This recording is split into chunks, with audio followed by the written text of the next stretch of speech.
Welcome to a Celtic State of Mind. I'm Paul John Dykes, and it's a Thursday afternoon, so I'm delighted to be joined by JP Mason. Thanks everybody for waiting patiently. It still says on my clock 12:30, so we're not late. What time is it in your part of the world, JP? Where are you? It's 1:30 in the city of Seville. I find myself in Seville of a Thursday afternoon. Here we are. It's good to be here. I'm here for a friend's wedding. He's getting married tomorrow. Rangers But fans. you're still finding a way to do Acsom. I love that. Well, you know what? I just thought I've got the time. It's an hour out of my day, and I'm dedicated to the cause. Why not? You are, and we really appreciate it. But this isn't the first time you've dialed in from afar. Obviously, the whole dialing in thing, JP, used to be a kind of boring, tedious work meeting or some kind of satellite meeting call from the gaffers down in London. Wherever you seem to work, the gaffers always seem to be in London. But now it's one of the ways in which we are able to discuss Celtic and engage with others all over the world. We normally do it from Dalkeith to Glasgow, but today we're doing it from Dalkeith to Seville. Are you going to find a bit of time to reminisce over there? Because I know you were at the final almost 20 years ago now. Yeah, aye. Well, I mean, just on that as well, I mean, I did so many of these when I couldn't go anywhere. I couldn't even leave Glasgow, if you remember. So, you know, and I wasn't allowed to see anybody else. So I absolutely do not mind at all, you know, dialing in and keeping it going whilst I'm able to go other places and see other people and do things. So, but yeah, I'm going to, I think the stadium's a good bit away. I mean, when I was here in 2003, all I saw of Spain really was Malaga Airport and the stadium in Seville, and then I left straight after the game, right back to Malaga Airport, and then was back in my flat in Edinburgh the next morning, you know, reading the paper and eating a bacon roll. It was one of the most surreal experiences of my life, you know. So it's nice to be back here and actually have, you know, the ability to. I'm here for a few days, so I'm going to explore. I saw the Ramon Sanchez Pizjuan Stadium, if that's how you. I'm not. My Spanish has never been my forte. French was my subject at school, but I saw the stadium where there was a defeat for a Scottish team in a tournament a few months ago. So I saw that. That's literally along the road from my hotel. So saw that and had a few cervezas last night on arrival with the groom and his brothers and his uncle. Robert, or Robert, as he was introducing himself to bar staff last night, who's a fan of A Celtic State of Mind. Brilliant. Nice one, Robert. Big fan, and you know, not disowns his nephew. That's a terrible thing to say.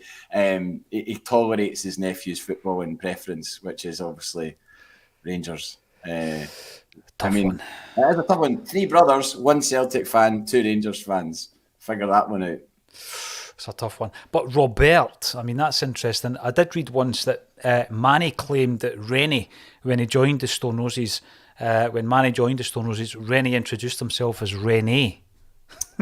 All right. Which is quickly been changed to Rennie. Well, Robert lives in West Kerry and has extended an invite to me over there any time I like. And, you know, we're rhyming off the places like Killarney and Tralee. And Dingle Bay is a place that I've long wanted to go to. So that's now on. I might, you know, do a broadcast from Tralee one day, or Dingle Bay one Thursday afternoon. You'll find me there. Why not? I'm just looking forward to the broadcast when you're on a world tour with one of the bands that you're closely associated with, JP, and you're in somewhere in Japan and you're broadcasting directly from there. I'm looking forward to that. It's bound to happen.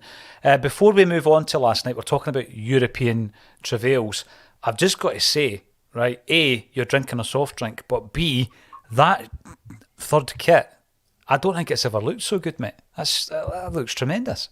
I mean, when I saw the wee snippet of it, when you just saw like the badge or whatever, I thought I'm definitely having that. And then, I really like it. I've been excited all my life for Adidas kits, but a Celtic Adidas kit, and now we've got them. I was always going to, snap them all up. they've come under a bit of fire from some people. Like some people have been like, didn't like the first season's home top. I think it's just now because it's associated with that season, unfortunately, that people have maybe gone a bit off it. But I really like the lime green top of that season. Got that, no sponsor. The black one I wasn't a huge fan of, I have to say, with the big shamrock. That was my one. That's the one I haven't bought so far. But every other one, crackers, and this one, yeah, like it a lot.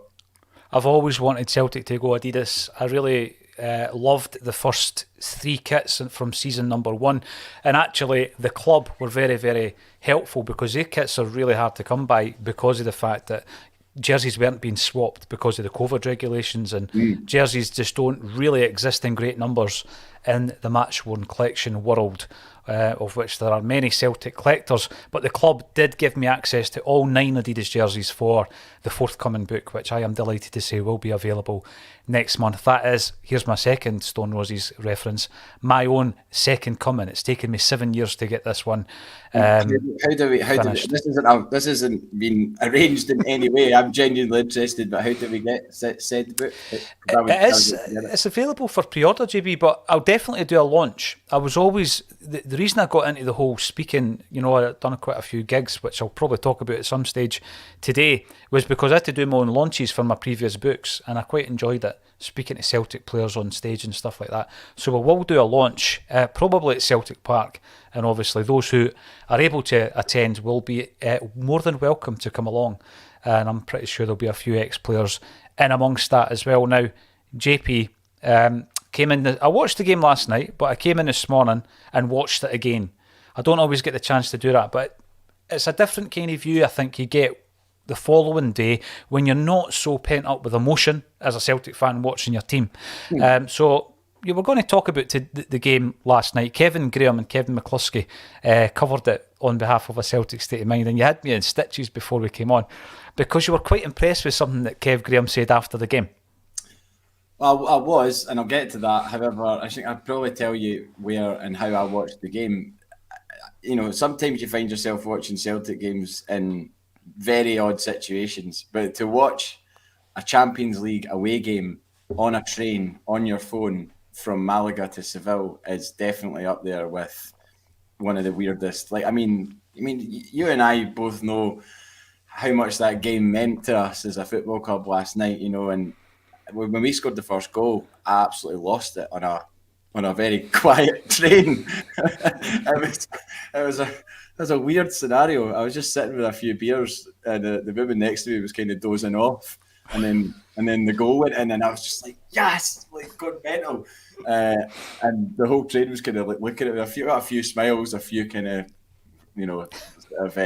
turned up noses. People shuffling up away from you. Well, yeah, but I mean, it wasn't like we were playing a pre-season friendly against Sunderland or something like that. Do you know what I mean? It was a Champions League away game. Exactly. And that goal was massive. And it still is massive because we got a point out of it. And obviously with Heinz, looking at the game again, and you've watched it again, I haven't seen it again. My stream was cutting out. I was on BT Sport on my phone, couldn't get logged back in.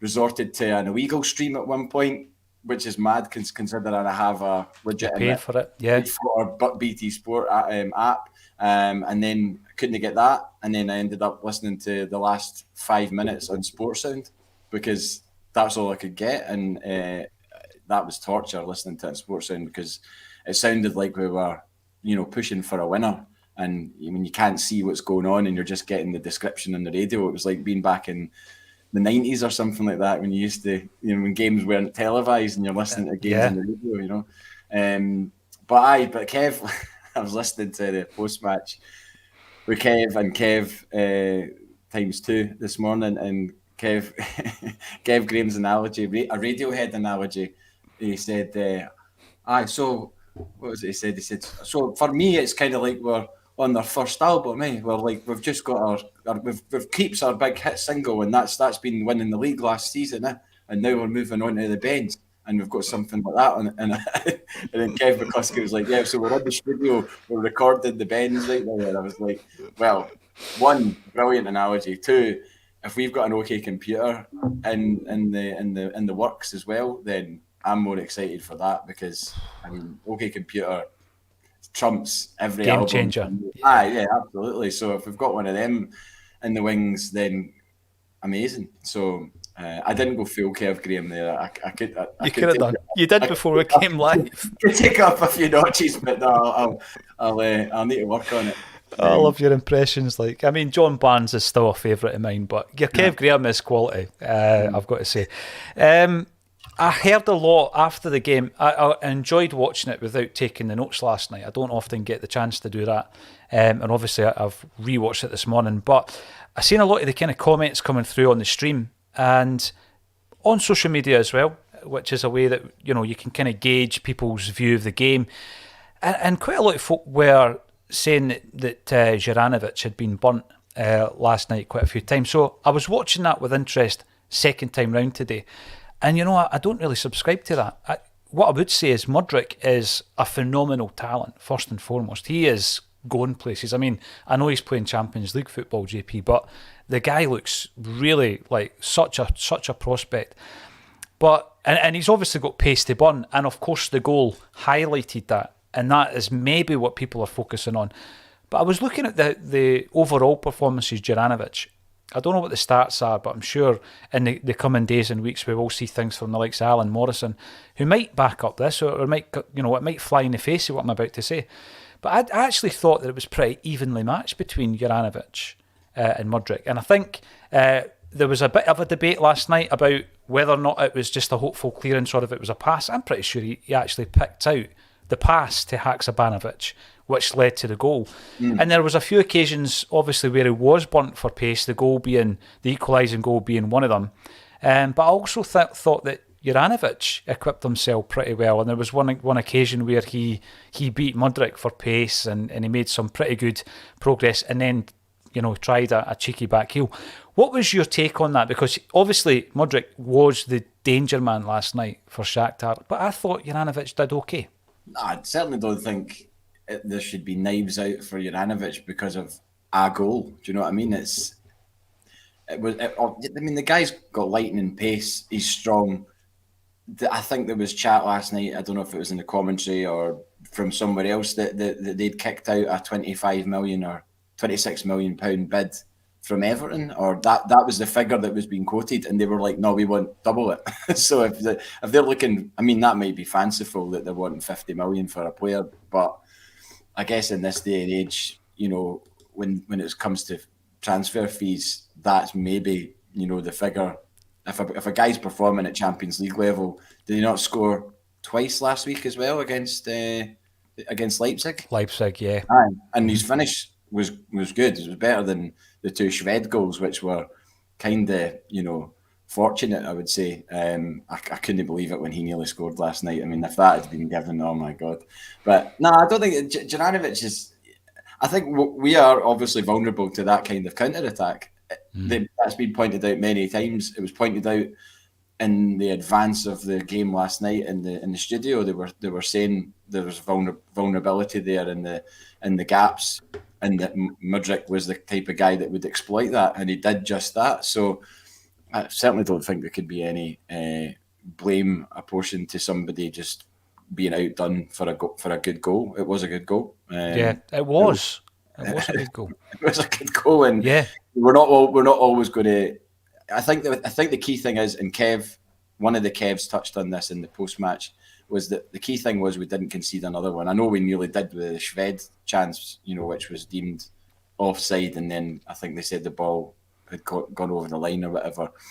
But we didn't concede the second goal, and if we had conceded the second goal, which is classic Celtic away in Europe, you concede one and you concede another one straight away, and then the heads go down. The fact that we got to half time and we clung up, we held on to what we had till half time, and then regrouped, and then the second half I can't comment as maybe as good as you can, having watched the game again. My stream was cutting out. I was on a train. It was difficult to really get a fluid grip of what was going on in the game. But to all intents and purposes, it seemed like we were the better side from the, I don't know, 20, 25 minutes that I got to see of that second half. It seemed like we were the better side and arguably could and should have won it. But Listen, I would agree with that. We will be talking about some of the performances in that second half because I think Jota came onto a really good game following a fairly quiet first half. But one final point I'd make on the Jhinsons, the goal that Jhinsons is maybe being blamed for. I mean, his position wasn't great. The pass round his back, we've seen it a couple of times. So actually, two things I would say. Firstly, that only happened because we lost possession in the midfield, the halfway line. I think it was O'Reilly, a slack pass, or he was closed down and it broke to McGregor. So we lost possession. But later on in the game, Modric tried the same pass round the back of Iranovic, and he was alive to it. And he cut it out. So I think that, he was maybe caught out on one occasion, but it's not something that they were able to capitalise on or expose again and again. And I think Juranovic, since he's come in, has been class for Celtic. And as I say, I was looking at a lot of the aerial duels. I'm pretty sure over the 90 minutes he came out on top on that. Modric is a very strong, pacey player who will go into massive things. I'm pretty sure he's only 21. And I think that, over the piece, when you watch it back, Juranovic equipped himself pretty well. But sometimes it's the moments that you remember, and that's why we're maybe focusing on that moment where they've scored the equaliser. But you flip it over to the other side of the park, and you've got Greg Taylor, and again it was basically Taylor versus Sved, and I thought Taylor was actually unlucky not to win the man of the match last night. I thought he was outstanding, and this flies in the face, JP, of all those commentators, all those observers who constantly say Taylor's good, but he's not good enough for Europe. Well, yeah, I mean that was a Champions League match last night, and up against a team who won comfortably in Germany last week. So whatever you want to say, whether it was the easiest away game that we were going to get, possibly, especially given the fact that it wasn't actually in their home stadium. You've got to make allowances for that. However, I don't think to this Shakhtar team, I don't think it really bothers them because, I mean, they go away from home last week in Germany and scud Leipzig 4-1. So I don't think that, and you can tell that they're a decent team, but we looked like a good European team last night, which was the really pleasing thing. Especially that first half, I know there was a bit of maybe a period where we got a bit rattled, especially when they scored. We looked like we were maybe about to be on the ropes a bit, but we recovered. Everybody looks like they trust each other. The way that they pass the ball around, any notion of this, we're not as strong as we've not strengthened or anything. We have strengthened. We look a better and more confident team, having had a season of playing together under our belts and a pre-season, and the fact that they're obviously going to take confidence from the fact that they're playing in the Champions League, and they're like, well, we can do this. And all they needed to do was look back at that first half last week against Real Madrid, who, by the way, took their time over Leipzig last night. It was 80th minute, I think they got their goal, and then a second. So, you're wondering how this is going to pan out. I mean, that point last night, I said to a friend yesterday, she said it would be 2-0 last night to Shakhtar. I mean, very doom and gloom a lot of the time with regards to what Celtic are going to do. And she was like, 2-0. And I went, I think we're going to get a draw tonight. I was really confident of a draw. And it's unbelievable that we're coming away going, we should have won. And won probably comfortably as well. Yeah. So, without a doubt. Yeah. JP, a few things to pick up on from what you were saying there. I think we are seeing what I keep calling version 2 of a few of the players. So we're seeing better versions of the players. Therefore, we are getting better and stronger. Which is why, in the pre-season, I don't think anyone would have argued that we needed to strengthen at left back. But the player that's came to Celtic has been unable to displace Greg Taylor from the team. And last night was probably his best performance of the campaign so far. And he is doing it in Europe, and he is growing in confidence. And some of the link-up play, actually, between him and Haksabanovic last night, I thought was really excellent when you consider how little time they've really had to gel as a partnership down the left-hand side. It was a surprise starter, Haksabanovic, last night. I thought that came out of nowhere a bit. Wasn't expecting that. I don't know if... Sorry, what were you going to say? I was going to ask you about that because, 2 or 3 weeks ago, I thought the left wing and right wing positions were certainties, and it was Abada and Jota. But now all of a sudden, one of the jerseys is up for grabs, and you've got Abada playing, Maeda coming on last night, you've got Haksabanovic starting last night, and I just think it just shows you how quickly that can change from a player who scores a hat trick against Dundee United and Lil Abada to not featuring. It just shows you the strength of the team, but also once you get that jersey, if you put in a performance, you're going to keep it. Because I think he played pretty well, Haksabanovic. I thought he played pretty well against Ross County. Looked as though he made a bit of an impact against Real Madrid. But like you say, that was the surprising one. And I thought he did okay in the first half, to be honest, JP. How did you think he equipped himself? I think there was a couple of times he was maybe a bit selfish. He went for a shot when he could have crossed. But, I mean, you can't really have a go at an attacking player for trying to score a goal. It was his ball. He slipped the ball for the goal, right? I'm pretty sure. Yeah, so he did, contributed to the assist for a goal. I mean, that at that level, you cannot play down how important that is. An assist at Champions League level is massive for Celtic. It's we've travelled terribly on the road in not just the Europa League, but previously in the Champions League. I mean, the only time. I mean, I think we've won twice away in the Champions League. Is that right? Spartak Moscow and Anderlecht. And I was lucky to be at Anderlecht, but I couldn't celebrate the goals because I was in the home end. Not an enjoyable experience. It's all very well going on these away trips, and then to get a home end ticket is not fun. So I was right in amongst Anderlecht fans, and out of respect, you don't celebrate. If you've been fortunate enough to get into the ground when there's people outside, trying to get in, and you get in a home end ticket, you can't really be celebrating goals, especially not when you go 3-0 up or whatever it was. So I mean, these games, to get anything away from home is massive. I kind of thought, I said 4 points as in total for the whole group was what I expected us to get. I now would extend that and say that I would expect us to get more than that, because I think we'll take something off Leipzig at home. And after last night's show, and I'd like to think we would, take care of Shakhtar at home as well. So where do you go from there? You've only got Leipzig away and Madrid away after that. I mean, Madrid away at the end of the run isn't really the game that we might be expecting to get something from. Madrid hopefully are through by that point.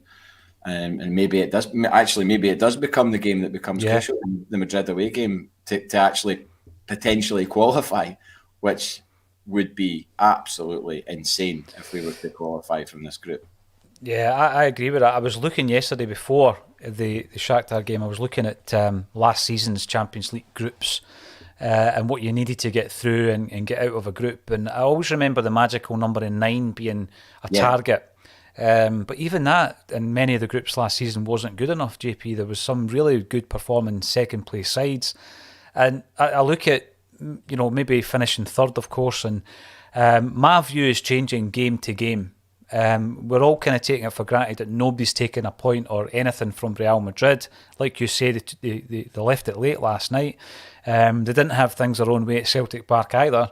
And if they have had a 100% record coming into that final game at the Bernabeu, who knows what kind of team they might put out.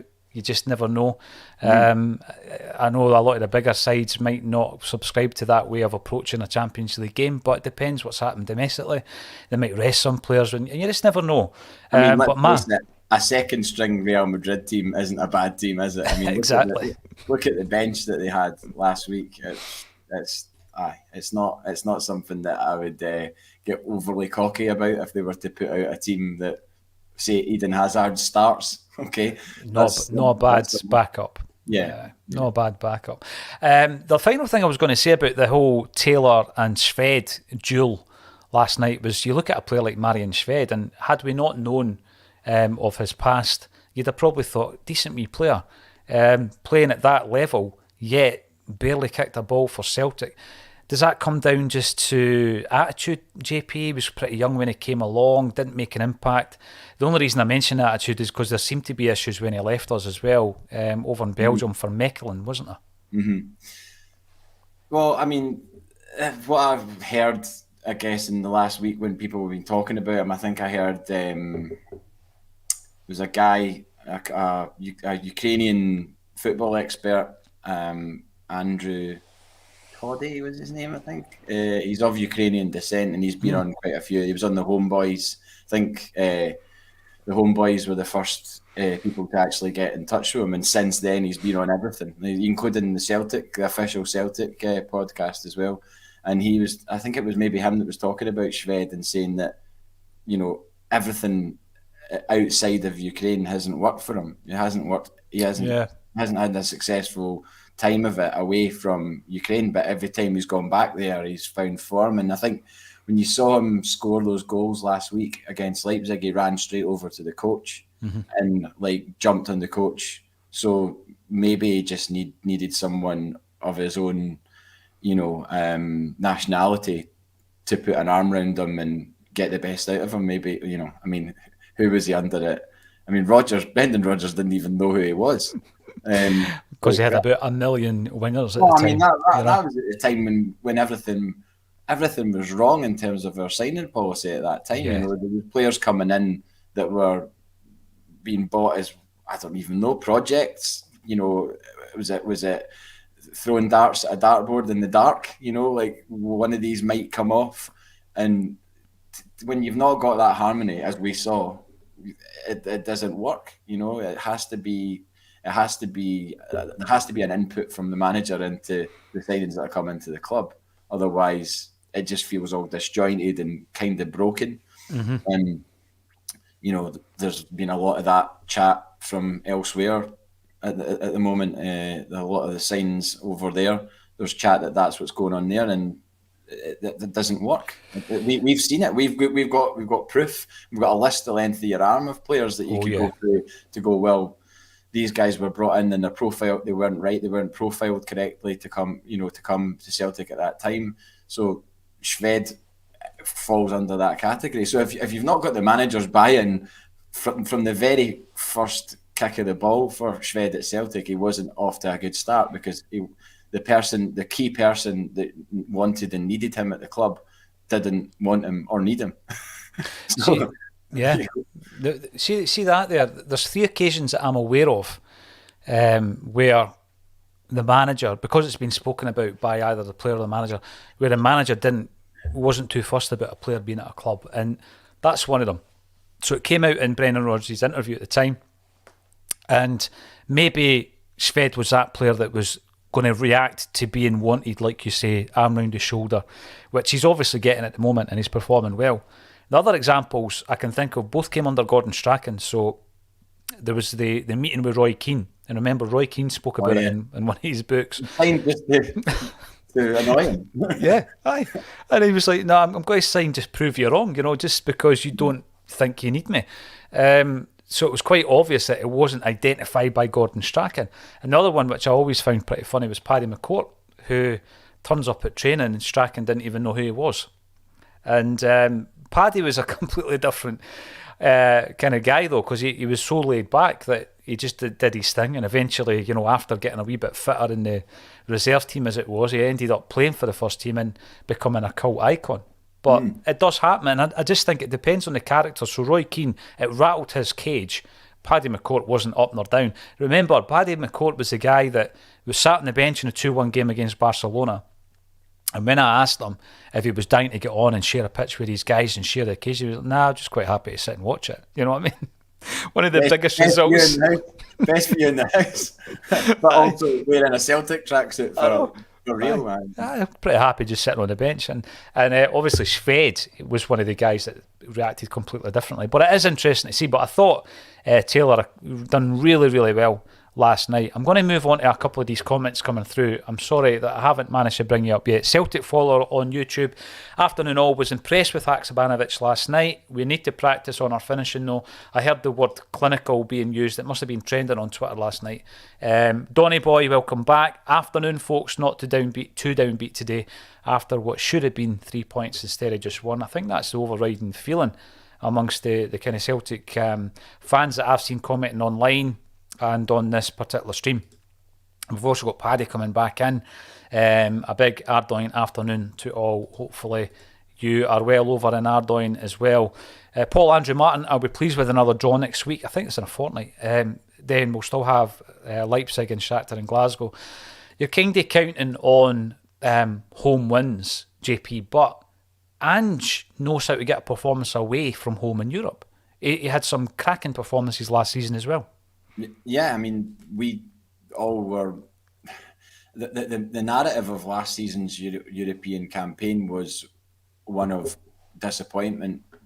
But ultimately, as Ange pointed out, we got 3 wins in a group stage competition with the very beginnings of that Celtic team. You know, it was early. Everything was really early. It was September, October, November were those games, and you know we were still getting to know each other. He was still getting his ideas across. We were playing players out of position at times as well. So yeah, he's obviously managed to instill the belief, but there's a two strands of it. There's recruitment that's worked. Every player that's come in, we've not got guys kicking their heels that aren't contributing. The bench last night, everybody came, like all the players that came on, you know, Moy contributed, Turnbull's there. It's just strong across the piece. So you've got the ability, and everyone says, "Oh, yeah, after 60 minutes, Celtic just tired out." We got a draw last night. The game was 90 minutes. You don't if you're going to tire out after 60 minutes, then you're not going to get anything, you know. So, but we managed to get a point on the road last night. You know, it's a tiny amount of players that don't last the 90, JP. So it's not as though Celtic tire out. I mean, Kyle McGregor finishes virtually every single game. Never looks tired to me. I mean, he's sweating buckets within the first 5 minutes, never mind in the 85th minute. I do remember I was speaking to Andy Lynch, obviously, for his book, and he said something that stuck with me, JP. He said that you could be a professional footballer, in his case for Hearts, playing at the same level of domestic football. But when you signed for Celtic, there was a thing called getting Celtic fit. That kind of stuck with me because Celtic were superior in terms of their conditioning, even back then, to the rest of Scottish football and, for a spell, European football. We overran in Milan in 1967 in the heat, even though, you know, it was one of the kind of situations where you look at the way Celtic played, the entertaining, free-flowing, attacking football. Inter Milan were a defensive side, famous for the Catenaccio system, yet we continually ran at them in the heat of Lisbon. And I think that what we've now got is Ange ready, if you like. And so when I see a player like Iranovic coming in last night, he's a player that I thought maybe did tire a wee bit. I think he came off football though, has he? I mean, he's not played that much. Yeah. So it's maybe going to take him a wee while to get up to this Ange kind of speed or this Ange level. I think Haksabanovic won possession back for Celtic from the kickoff within the first minute. It looked as though he was really direct, like you say, maybe a bit too keen to please on a couple of occasions, but he was involved in the goal. So let's talk about that goal then. So first of all, Jhinsons, was it just a John Smith's bitter, or was it a finely placed pass? Maybe a bit of both. I'll give him the benefit of the doubt. I mean, he was going at... Sometimes, you know, it was... So, what minute was it in the game? I can't remember. It wasn't long into the first half. Was it around the 20-minute mark or something? Let me just consult my notes here. 1-0. Where are we? It was one of those when you're going into a tackle and you just 10 minutes. 10 was that? Right. No wonder I went daft in the train then. So when it was just one of those ones where you go in and you're just wanting to win the ball first of all, and then the fact that he managed to put it that far out. I mean, he would know in the back of his mind that there's always someone out on each wing, because that's where our wingers are invariably. So I mean, there was probably a bit of both, I think, in the past, but we did look threatening all the time, you know, going down that wing, especially on the left-hand side. I thought, you know, we were looking dangerous, and they didn't like our game at all. They were not. You could tell from the body language of their players that they weren't.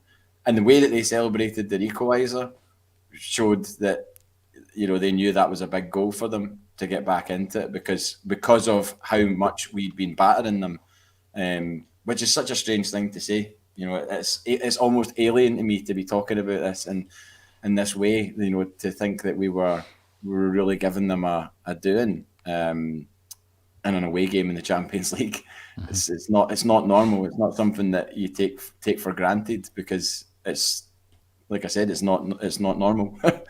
You hope it becomes the norm. You do. Yeah. The very fact that we're coming away disappointed last week after, you know, doing so well for 56 minutes against Real Madrid, and we're coming away disappointed last night that it wasn't 3 points instead of 1. It just shows you, you know, the progress that's been made at this level under Ange Postecoglou. Frightening. I mean, it is now almost a year to the day that we lost at Livingston. Lost 1-0 at Livingston. And I said, you know, when we beat Livingston, when we finally got that monkey off our back and beat them, I said after that, I was like, right, that's it. We cannot lose another game to this team here at this ground, because I've met up with my pal Scott a bunch of times. He's a Livingston fan. I've met up with him, and he's come up and been like, what happened? Like, when we've like drawn or got beat off them. And I said to him at that point, I was like, right, that's it. You're not celebrating another victory against my football team, because you've had enough of them over the years, and this is ridiculous. I mean, you talk about the law of averages and everything else. A Celtic side should not be getting beat off Livingston. You know, it's just not. That's bizarre that became such a hoodoo. It did. We just couldn't do it away from home against Livy. It was just weird, wasn't it? Especially when you consider the financial gulf, the way that we play against other teams and everything else. But we've got a style of football now that's clearly identifiable, which we can take on the road and play anywhere, I think.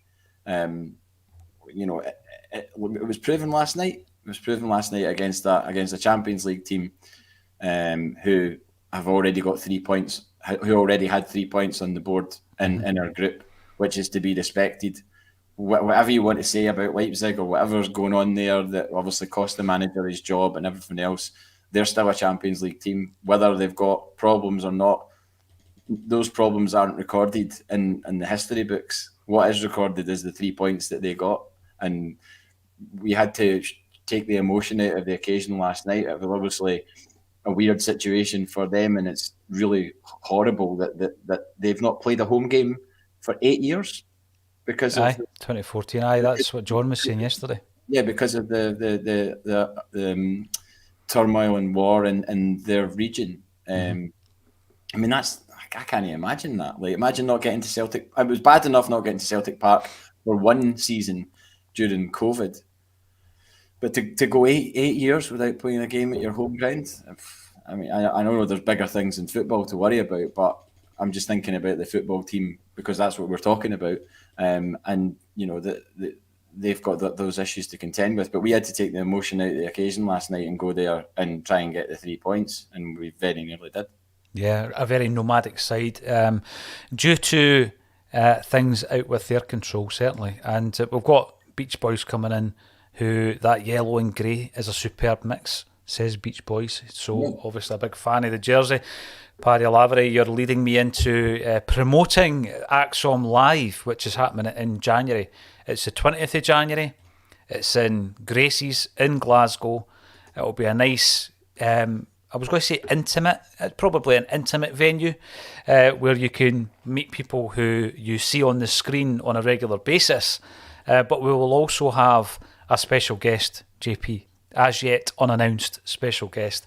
A Celtic legend, no less, and you can come along. And it's, you know what, it's not your typical sit-down Q&A. There's going to be a wee bit more to it than that. There's going to be a wee bit more interaction to it than that. But it will be great to see as many of you as possible. And tickets are flying, actually, already, even though we haven't announced who the guest is going to be, JP. So, looking forward to that in January. I was watching again the partnership that seems to be developing between Carter Vickers last night and Jens, who I've been very impressed with. I think he's got an anticipation about him which allows his positioning to put him one step ahead a lot of the time. You know, some of the interceptions that he has are because he's a step ahead. And again, I thought he performed really well last last night. A wee bit like the Abada scenario where 1 minute you're in the starting 11 and you're pinned on, then you're out the team. Starfelt's found himself in that position. So at the beginning of the season, he's injured. Stephen Welsh gets a nod. There's obviously been plans to move Chris Jullien on, and that's since happened. And now we've got Welsh on the bench and Jens performing alongside Carter Vickers. And I thought he did really well last night. I know that he's had a bad season maybe last year in Germany, but I think we really have discovered a player here, JP, that I hope we can finally become, he can become a permanent Celt at the end of the season. I've been really impressed with him.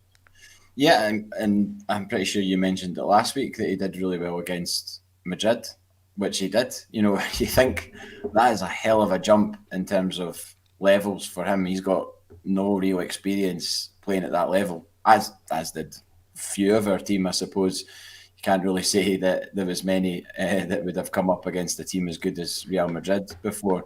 But it's one thing, not having had the experience, but then when you're actually in the heat of the battle, or whatever you want to call it, to actually come away, with I would say he was a 7, a 7 out of 10. Jens last week. I don't think, obviously, you lose 3 goals, you're going to, look at the defence or whatever, but I've seen those goals back, and I still can't believe there was somebody shouted behind me, "That's terrible defending," for the 3rd goal. They put about 40 passes together, and it was just like they were like picking a lock. Like it was like watching like thieves at work. They knew exactly what they were doing, and we had no combat to it at all. It wasn't because we were tired. I don't think you could blame tiredness for that goal. It was just if we've scored that type of goal against St Johnstone. Remember, it got goal of the season with the Rabona from everybody was raving about Celtic's play. It wasn't how poor St Johnstone were or anything like that, or how tired St Johnstone were. It was because we were too good, and that's just what happened last week. I think that's you've got to accept that. But Jens has come from nowhere with little expectation. I don't think anybody was really expecting him to be a guy that was going to start in the Champions League for us, much like Taylor. And back on Taylor, by the way, he is, if he doesn't start for Scotland, then, and I know that like people will say, oh, Steve Clarke would maybe start him because of his relationship with him from Kilmarnock or whatever, but he should be started based on his performances for Celtic. And if Andy Robertson's out, which he is, start Kieran Tierney at left centre-back and Greg Taylor at left-back. I mean, I don't really see how there could be any argument against that, given the way that he's been playing. Even if you're the staunchest of Rangers fan, you have to, if you're looking at that with no tinted glasses on, you have to look at Greg Taylor's performances and go, well, yeah, he should be a Scotland international starter at this point in time. No doubt about it. I mean, I think that, there was this big push maybe last year for Ralston to get capped because of the performances, JP. I mean, he was a standout, and even when he was dropping out for a few weeks and coming back in, the consistency that he showed. I think there was one poor game last season against Motherwell at Fir Park. Other than that, he was brilliant and he deserved his call-up. But I agree with that in relation to Greg Taylor. He's been described as being unfashionable and all of these kind of things. I just look at his performances, and last night was probably the pinnacle so far of his Celtic career, and I hope that continues. And yeah, I would agree with that. He needs to be a starter for Scotland. Now, Paul Cook, you can't whack a Thursday bulletin. Afternoon, Paul, JP, a weekly chat of all things Celtic and music. A highlight of the week for myself and many more, I'm sure. I'm bringing it up, JP, because you know what? Sometimes when somebody gives you a bit of stick, it can hit you a wee bit hard. So when somebody's been positive like that, bring it up, celebrate it, absolutely. And I love on Thursday as well, as you can maybe tell. M. Young, 2 points thrown away last night. Yeah, I feel more hopeful about the Leipzig games now. Yeah, again, I go back to what we were talking about earlier. When you come away from an away game in the Champions League thinking that you've thrown away 2 points, as the commenter says there, it only shows you that our expectations or levels or standards have increased to such a degree that it can only be a good thing. And I will come back to Ange after the game and his post-match as well, because it's quite clear that this man will not stop, JP, until he gets wins away, at fixtures like last night. He was clearly happy with the performance, I could see, but he was a bit agitated, and there was a few questions that he wasn't happy with last night as well. You just have this confidence that whilst you've got Ange Postecoglou at the helm, we'll never ever become complacent, will we? No, I don't think so. I think, well, somebody asked him last night. One of the interviewers said, what is your message to your players after tonight's result, and what do you take into the next game? And he was like, embrace the challenge that's in front of us. Don't shy away from it. And what an amazing thing to. I mean, it's an obvious thing to say because it's it is a challenge, but it just seems to constantly get a tune out of the players and the team. He's got them ticking. And again, it goes back to signing good guys. None of them seem like that there would be any problem. I don't see any guys throughout that team that would give you any reason to. All the Japanese guys are obviously very, their manners and everything else are second to none. But the guys that he's brought in, folk like Matt O'Reilly and Jhinsons, they all seem like good characters. And when you've got that as well as being good players, that's what leads to performances like last night. I think when you look at the players and the way that they trust each other to receive the ball, they always seem, when they get the ball, it's not like a surprise. There's been a lot of times when you've watched a Celtic team, when a player gets a pass, it's almost like, oh, I wasn't expecting that, or I don't want it. That's the worst thing, is when somebody doesn't want the ball. But they all seem to be just really all ticking in the same way. And you've got Callum McGregor as the fairy tale story of a ball boy now captaining a Celtic team in the Champions League. I mean, that is fairy tale stuff. When you see that interview with him with Celtic, and they show the picture of him celebrating, I think Scott McDonald scored in the Champions League, and he's got the ball boy jacket on and he's celebrating, and then you think, fast forward, he's now living what he was watching as a wee guy. That's amazing. I know. You can't really write a better story than that. I love the fact that we've got. I would far rather we had more Scottish players. I've always said that, but the fact that the heartbeat of our team is a Scottish guy who's grown up in the Celtic tradition, family, whatever you want to call it. I'm pretty sure his family aren't Celtic, but I don't care about that. That's been well documented that his family are Rangers or whatever, but that doesn't bother me. He's Celtic, and whilst he's on that park, he's unbelievable. And if anybody doubts Callum McGregor's ability, there's some people have said that he's not had a great season so far. Nonsense. I think that's absolutely mad to say that. Yeah, okay, he's not scored a lot of goals, but he's been responsible for a lot of the good performances, in that he is always there to receive the ball, and keeps that midfield ticking over.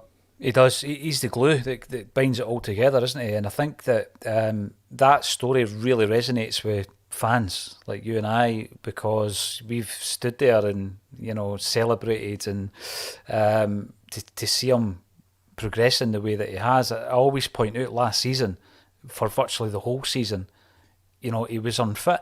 He played with a mask on his face. He told one of the interviewers that it did affect his vision by quite a bit. So he was playing with that. But the manner in which he went about his business last season, and I think it's followed on to this season. I just think sometimes he's that type of player, JP, a wee bit like Carter Vickers, we'd not really mention his performance, solid again. And that's because they're so consistent that sometimes you can pick out sometimes even half a dozen players and not mention Carter Vickers or McGregor, because they're so good every single game. The level of consistency is frightening. But we shouldn't ever take them for granted, that's for sure. I think McGregor was brilliant against Real Madrid, one of his best games. And I thought last night, watching it again this morning, thought he was excellent again. Stevie Kenny, Alan Wren, drummer extraordinaire. Yes, I love the Roses before they reformed. and played their gigs in 2012, etc. But I love that footage, JP, that Shane Meadows captured for the documentary, where they're all just in the rehearsal room, and the chemistry between the four guys, Rennie, Manny, Ian Brown, John Squire, is just unbelievable. I watch that so often on YouTube. Did I ever tell you the story about? So I got to know one of the guys was part of the management of the Stone Roses. His name's Conrad. He's actually in the film 24 Hour Party People. Remember the bit where there's all the kids dancing to Brian and Michael, Matchstock Men, and Match. I can't remember how that's. You know the song. Give us a rendition. They gave us Matchstock. Somebody please tell me the name of that song, because it's like it's quite hard to get out. But so he's in that film, but he's also part of the Stone Roses management team, and he told me when he got brought on board by the main guy that manages the band. They told me like they got introduced to them all, and they were all sitting at like a kitchen table breakfast kind of bunker thing, and he walked in. And he said that when he walked in, it was like he met them for the first time, and he said it was like meeting Luke Skywalker and Han Solo, like, because they were that big a deal to him. And Rennie came up to him and went, "All right, mate, I'm Al," and then in his head he was like, "No, you're not. You're Rennie from the Stone Roses. Like, that's who you are. Like, I had pictures on my wall of you, and now I'm in this position where I'm about to be part of handling your affairs as a band, which is quite mad." It is. I think he's still, Conrad, I'm pretty sure still looks after Ian Brown. I think he does. Probably. Yeah, sorry, we digress. That's what we do. But I'm looking forward to seeing Ian Brown at the end of the month as well, supported by Dermo. Shameless plug, because Dermo's on one of our bills in January as well. We are doing a lot of live gigs, but please do come along and see us at Gracie's Acsom Live. It's something that we're going to be doing on a regular basis, and you'll see some familiar faces there, JP. Hopefully you're going to be off that night, and might well be. It's always a hard place to get into, Gracie. See, when you try to get in there after a game, like a big game, it's impossible. There's always a queue down the street to get in. It's a nightmare. I've only been in a couple of times. I watched the Leverkusen away game in there when we so nearly won away. We were 2-1 up. The place was going bananas. 8 minutes to go, 2-1 up. I know. That's not talked about enough. We went, and that 4-0 game at Celtic Park, I'd like to watch that back. You're talking about watching games back. I'd like to watch that game back and see where we were at then compared to now, because I still don't think we played badly that night. It didn't seem like a 4-0, but the records show a 4-0 victory for Leverkusen. They don't show the backstory to games as we all know. So yeah, I do need to watch that one back, JP, because my opinion of that is vastly different from a lot of the opinions I hear on the game. I watched that with Big Tony Haggerty, and I don't know. I'm going to watch it back, because I think that, sometimes again getting caught up in the emotion of the occasion doesn't allow you to observe it properly if you want to actually talk about it on a bulletin.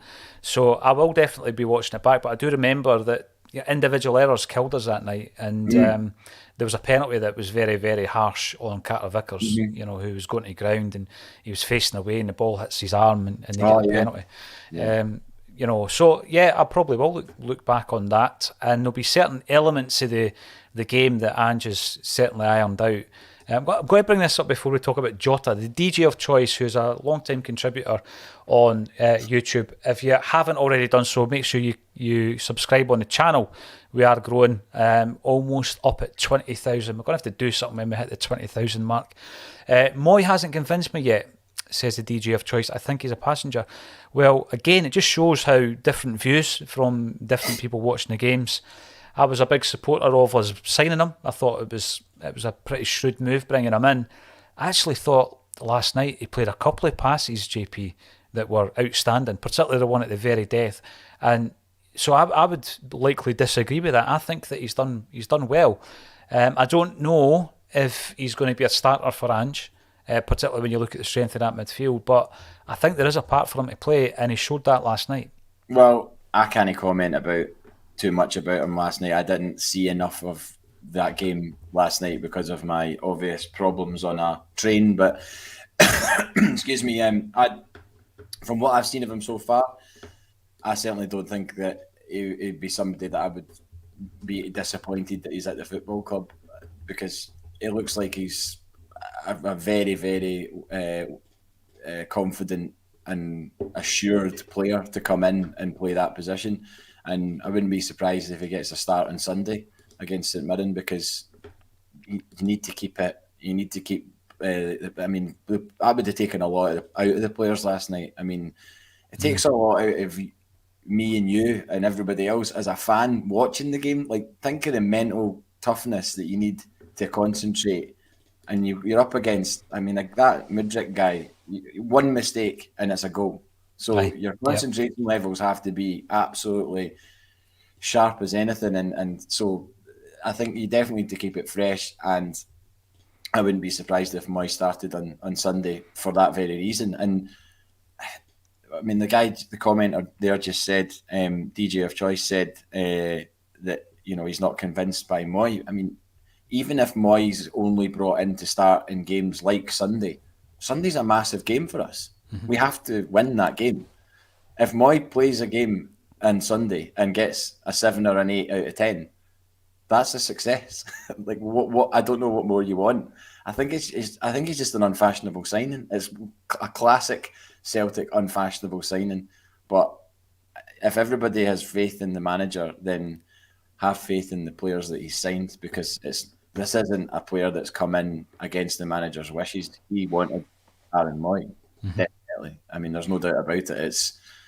It's obvious to see, and I'll be very happy if Moy is sitting with a winner's medal of some kind at the end of the season. And as I said, before, it's the players that win trophies and win medals when they've contributed. And they feel like they've contributed. There can be nothing. I'm no better feeling than that when you're sitting with a winner's medal, and it's not just because you've been there and had a tracksuit on match days. It's because you've come on and you've done something and saw games out or started games the unfashionable games. St Mirren away isn't an unfashionable game. People probably already think we've got the 3 points in the bag for that. We don't. We've still to get them, and if he's one of the players that helps us get that, then it's huge. It's massive. It is. It's not something you can just like push down the pecking order. Okay, everybody's currently on a buzz because we're in the Champions League, but you've got to remember that our bread and butter is on Sunday, and it's a 12:30 kickoff. It could be a stuffy. It could be a stuffy game. I mean, obviously, the form that we're in right now, you would expect us to go and absolutely blow them away, but it doesn't always work like that, as football has shown us. We could have and should have been blown away by Real Madrid in the first half last week, but we didn't. We held on and we got something. Well, I say we got something. We got to half time at 0-0, which I saw as a massive achievement at that point in time, because they are an unbelievable side, as they've proved. Mm-hmm. So football doesn't work like that. So Sunday is massive, and I'm going to be probably watching it on a train from Seville to Malaga, because that's what kickoff is right at the time that I'm getting on the train. So, brilliant. I mean, most of the comments are saying that Jamie thinks that he was all right and was impressed. Has been impressed when Moyes played. I think St Mirren. Obviously, he knows the stadium pretty well for sure, and that's the type of game that I think he would be suited to. I don't know if this is Matt O'Reilly's burner account, but they prefer Aerosmith. No problem, not my favourite band, but there you go. And John Francis, Leverkusen 4-0, was much like the Madrid game. Missed chances cost us. I do remember there was a 1-on-1, wasn't there, with Kyogo in that game. Was that not the game when Kyogo and McGregor come back unexpectedly from injury that night? Oh, was that the one where he took a shot when the pass was on, and then he passed when the shot was on? When the shot was on, absolutely. Aye, that was that one. Yeah, I mean that is a game I'm going to watch back, and it may change my view on it. Before we go, I don't want to leave without speaking about Jota. I thought he was outstanding, in particular in the second half. There was mazy runs galore. The only thing it didn't do was score. I just think that Jota, very much like Hatate and a few others, we're seeing an improved version of them. And it goes back to your point, JP, that we are better than we were last season. Even if you're putting out a starting 11 who were all here last season, we are a better side this season than we were last season. 100%. I mean, we've scored like 25 goals in 6 games or something like that in the league. It's the best, surely it is the best start goals-wise that we've ever had, ever, possibly. I mean, I'd like to know if there was a better start and when it was, because it certainly has not been in my lifetime that I know of. And it's interesting that when Jota was announced as was he given the official man of the match, or was he given man of the match as in the Celtic man of the match? Yeah, it was. Well, it was one of the Champions League balls that you get. Was the official one? Yeah. So it was the official one.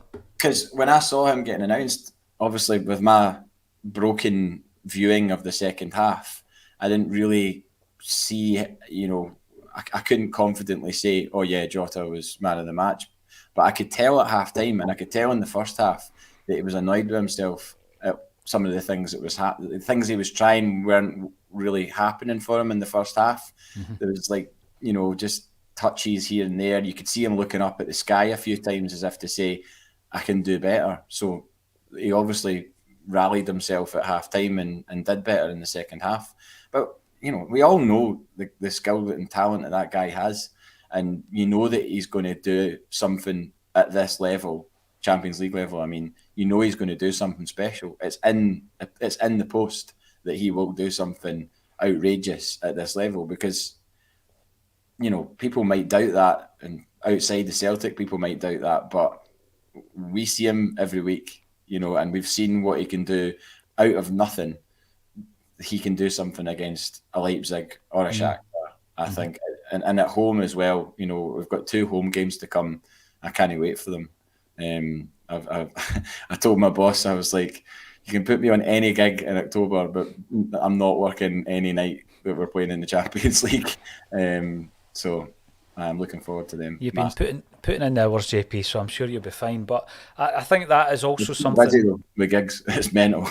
It's just like, it's still all the rescheduled shows are all coming up against new shows. It's still the backlog is still working its way through. So I've had to be quite careful with my dates that I give that I'm available, because these things don't happen that often, so you can't working a gig the night of a Champions League game would be absolute torture for me. I love music, as you know, but Champions League games they're the gold, the holy grail of being a Celtic fan, getting to hear that tune. And I mean, last week against Real Madrid was just amazing. It was amazing, an amazing spectacle, worth every single penny of whatever it was that they took out of my account for the ticket. I can't remember, it was £43 or whatever. I mean, that you don't get value for money like that at this moment in time anyway. I mean, we're watching a team that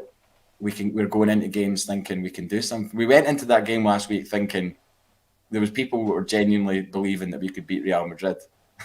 I mean, that might be certifiable in some quarters, but the fact that there was actually people that thought that is quite wild.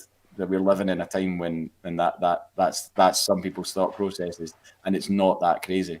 No, it's on the table. You said there, Jota is capable and probably will, and I wouldn't be surprised if he did do something special in the Champions League this season. And I also think Kyogo is another one who falls into that bracket. We know he can, and you just hope it does happen over the next few fixtures. Right, JP, clever of Kyogo not to touch that ball last night, by the way. Wasn't it? Because you could have nicked it and then got ruled offside or something like that. We just saw it over the line. It was wee Simon Donnelly. I call him wee. He's probably bigger than me. It was Simon Donnelly who picked up on it on Celtic TV when I was watching it again this morning. That I don't think he was offside, but it could have rendered him offside if he was. You just don't never take know. Any chances with things like that. You just never know. JP, an absolute pleasure as always. Thank you for dialing in, even though you're miles away. It shows you your commitment. Thanks everybody for getting involved. Yes, I have been plugging our show at Gracie's. There's a link underneath the video if you want to come along. We're keeping it as affordable as possible, and we will be announcing a Celtic legend very soon indeed. Thank you all for getting involved in the comments today, and thank you again, JP Mason, for joining me on A Celtic State of Mind. Cheers.